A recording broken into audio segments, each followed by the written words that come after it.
एक बहुत बड़ी समस्या है और इस कोहरे की वजह से साइनस और अस्थमा के मरीजों को सांस लेने में काफी परेशानी होती है। ऐसे में अस्थमा और साइनस के मरीजों को खास एहतियात की जरूरत होती है।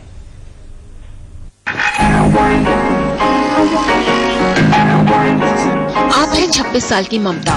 मौसम क्या बदला, इनकी रातों की नींद ही गायब हो गई। पिछले कई सालों से ये साइनस की मरीज हैं, लेकिन बदलते मौसम ने इनकी परेशानी को और भी बढ़ा दिया है। साइनस का प्रॉब्लम मुझे 3-4 साल से है, तो ज्यादा प्रॉब्लम होने लगी है। That's why I came for doctor कि मैं एक बार कंसल्ट कर लूं, क्योंकि रात को सो नहीं पा रही हूँ, प्रॉपरली ब्रीदिंग नहीं आ पा रहा है, एक नाक ब्लॉक हो जाता है, फिर कभी एक नाक ब्लॉक हो जाता है एंड सीक्रेशन प्रॉपरली नहीं हो रहा है, तो और गले में भी इन्फेक्शन हो रहा है इस वजह से, तो हेडेक कम्प्लीटली रहता है। विशेषज्ञों के मुताबिक पिछले कुछ सालों से साइनस के मामलों में एकाएक काफी तेजी आई है। परेशानी की बात यह है कि नए मरीजों में युवाओं की संख्या सबसे ज्यादा है। कोल्ड के सीजन में हमारे फेस में जो एयर फील्ड स्पेसेस होते हैं उसमें इन्फेक्शन हो जाता है, जिसको कि हम साइनसाइटिस कहते हैं। ये दो बहुत मेनली कॉज है, एक तो इन्फेक्शन की वजह से भी हो सकता है, एलर्जी की वजह से भी हो सकता है। लोग अक्सर साइनस को नजरअंदाज कर देते हैं और उन्हें पता ही नहीं चलता कि उनकी कई दूसरी परेशानियां साइनस की ही वजह से हैं। वैसे साइनस के लक्षणों को आसानी से पहचाना जा सकता है। हमेशा उसको पेशेंट को ऐसा लगता है कि रात में नाक के पीछे से गले में कुछ आ रहा है, रात में वो सो नहीं पाता है, बार बार उसको खांसी होती है, और उसमें जो हेडेक रहता है वो वेरिएशन रहता है। उसमें अलग अलग साइनसिस के हिसाब से उसका हेडेक जो है अलग अलग होता है। साइनस होने के कई कारण हो सकते हैं, जैसे नाक की हड्डी के बढ़ जाने से, लेकिन ठंड के मौसम में ज्यादातर एलर्जी के कारण साइनस डेवलप कर जाता है।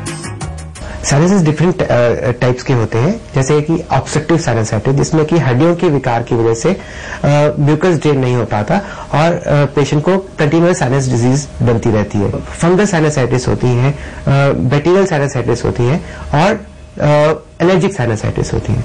एलर्जिक साइनसाइटिस यूजुअली जो होती है वो टेम्परेचर फ्लक्चुएशंस के कारण होती है, स्मॉग के कारण होती है, पोलेंस के कारण होती है। मेडिकल साइंस की बढ़ती तरक्की ने अब साइनस का इलाज काफी आसान कर दिया है। अगर साइनस की वजह से आपको ज्यादा प्रॉब्लम हो रही है, तो आधुनिक तकनीकों के जरिए उन्हें आसानी से ठीक किया जा सकता है। और ये ऑपरेशन कोई बहुत बड़े ऑपरेशन नहीं होते, लोकल एनेस्थीसिया में हम कर सकते हैं। इसको कहें जिसमें कि एंडोस्कोपिक साइनस सर्जरी, इसका एक सर्जरी होती है जिसमें कि हम साइनसेस की जो ओपनिंग को बड़ा कर देते हैं। इससे भी लेटेस्ट टेक्निक्स आजकल हम लोगों के पास आ गई हैं, जिसकी हम ओपीडी बेसिस पर भी बैलून साइनोप्लास्टी कहते हैं। बैलून से साइनसेस को ओपन कर देते हैं, क्योंकि एक परमानेंट और natural way of sinus treatment है।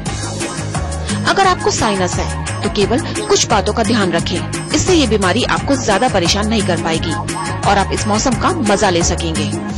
जो नाक में जो कलेक्शन हो जाता है, जो भी पस का कलेक्शन है, उसको हम कभी भी दोनों नाक बंद करके ब्लो नहीं करना चाहिए। इसको एक नाक बंद करके दूसरे नाक से जो भी सिक्रीशन है उसको बाहर करना चाहिए। दूसरी चीज है टेम्परेचर वेरिएशन।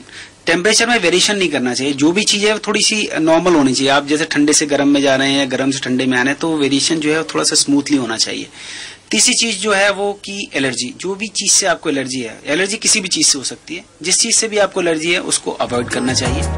मौसमी बीमारियां खतरनाक या गंभीर नहीं होती, लेकिन उनके इलाज में बढ़ती गई लापरवाही उन्हें गंभीर बना देती है। इसलिए समय रहते अपनी बीमारी को पहचानें और उसका इलाज करवाएं। साइनस एक ऐसी बीमारी है जो इस मौसम में काफी परेशान करती है, और यह एक ऐसी बीमारी भी है जिससे काफी हद तक अपने आप को बचाया जा सकता है, बस कुछ बातों का पालन करके। याद रखिए, साइनस की उपेक्षा करने का मतलब है नाक कान गले को एक साथ बीमार करना।